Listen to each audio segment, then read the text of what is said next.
Πόσα μέρη έχει το κλαρίνο?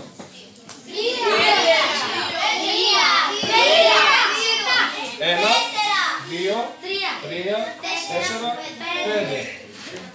Το πάνω μέρος λέγεται πιστόλιο, με το οποίο φυσάμε, γιατί αλλιώς δεν βγάζει ήχο. Αναγκαστικά εμείς δεν δουλεύουμε μόνο τα χέρια μας για να παίξουμε, αναγκαστικά πρέπει να δουλέψουμε και το στόμα. Σε όλα τα πλαστά. Το δεύτερο μέρος λέγεται βαρελάκι. Το τρίτο μέρος πάνω μέρος του κλαρίνου. Τέταρτο μέρος κάτω μέρος του κλαρίνου. Και το τελευταίο μέρος είναι η καμπάνα, όπου βγαίνει ο ήχος.